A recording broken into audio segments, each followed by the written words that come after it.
So, Pontiac's been down for like probably a month at this point. I don't even know how long. And I just keep procrastinating on the car. So basically my buddy said that if I bring it to his place, he'll kind of help me out. And that alone right there motivates me enough to actually like do some stuff with it. So I'm getting ready to throw the car on the trailer, and then I'm towing it about an hour up to Bodenham with the 6.5. Got the trailer on. Now I just got to move my truck, because that's a little bit in the way, and then pull the Pontiac out around and throw it up on the trailer.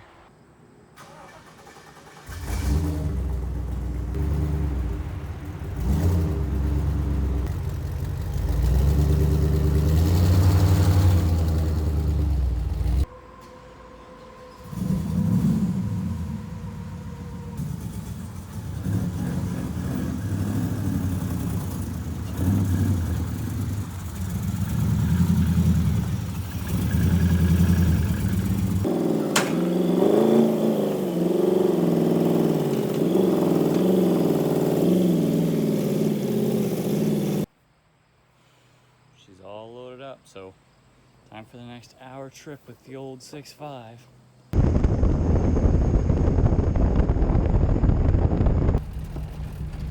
Well, we officially made it. Pontiac's still on the back.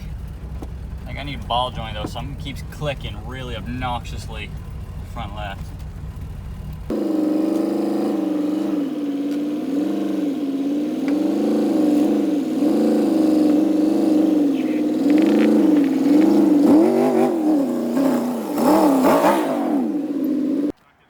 So we are going through the Pontiac right now, making sure, we're trying to see if there's play up and down.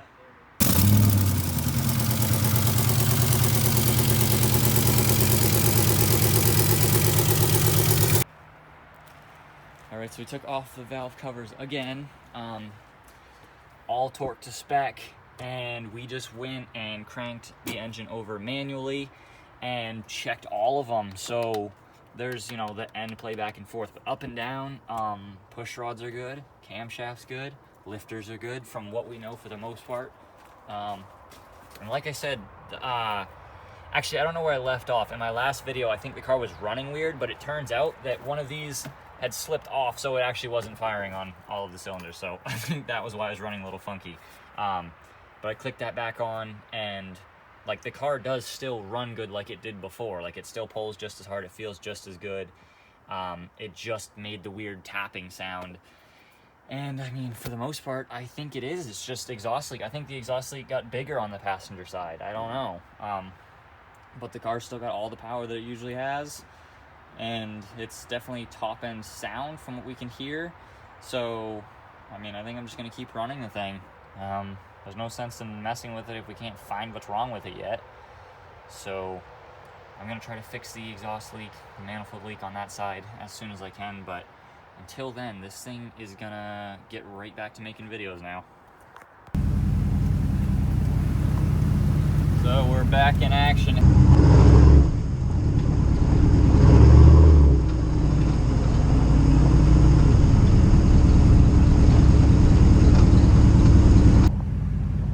With the car last night, like I said, we checked over pretty much everything in the top end that we can see without actually like taking the heads off. And I mean, there's really no point in doing that much, because everything we checked is really all that could actually be wrong with it for the most part.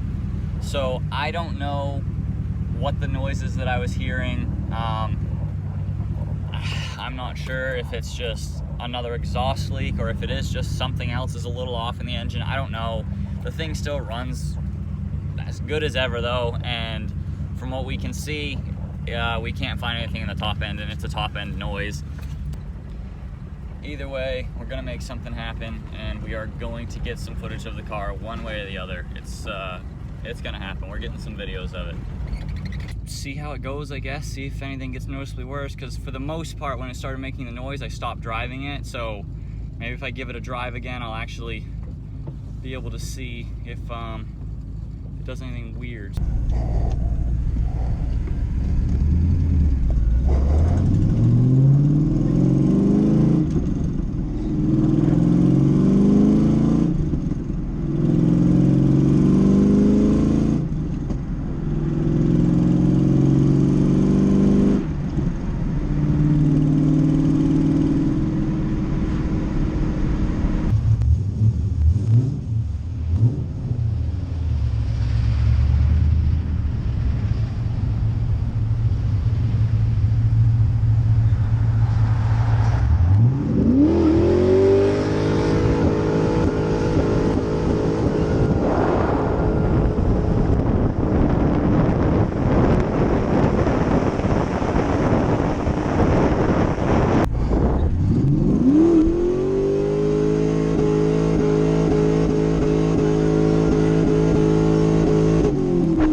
So, I mean, the car's going pretty good. I can still hear it, but the more I drive it, the more it sounds like a manifold leak to me. And it runs just about the same. It's a little bit different. Like, it feels like it's just missing a little tiny bit of power that it usually has, and I think it's because the manifold leak. Like that, it's not going to run as smooth if the manifold's leaking, especially if there's more than one leak, or if one leak's really big. I think this other side might start leaking, or it did start, I mean. So I'm going to try to just mess with the manifolds here. I've been trying to hold the camera up high because now we're getting to the next thing. It was getting a little bit warm in the driveway right here, so I'm trying to still top it off with coolant from a while back with the radiator issue. So I was like, oh, maybe it's just low on coolant. Then I got out, and I realized that the belt is barely holding on there. I'm not sure how that happened. In the past, in my other videos, we did have issues with the power steering pulley snapping. The belts were snapping. The belt was falling off. I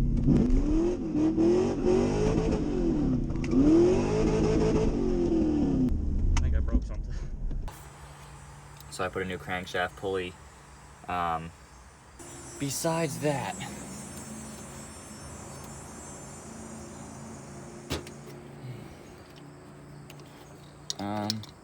yeah, she's low on coolant too. We gotta add coolant. Because I was still in the process of filling it up, like the air keeps working its way out of the system. So I gotta get some more coolant, put the belt back on. That's the first time the belt's done anything like that in a while, so I'm just gonna put it back on and kind of disregard that, but keep an eye on it. But for the most part, Pontiac is going pretty good, so we're just gonna keep doing as much as we can and making as much content as we can with the car until either snow hits or something happens. There's a new spot up the road that I'm gonna try out probably sometime this week or this weekend, and then I might try to take it a little bit further. But yeah, the Pontiac's, I guess it was never really gone, but it's back.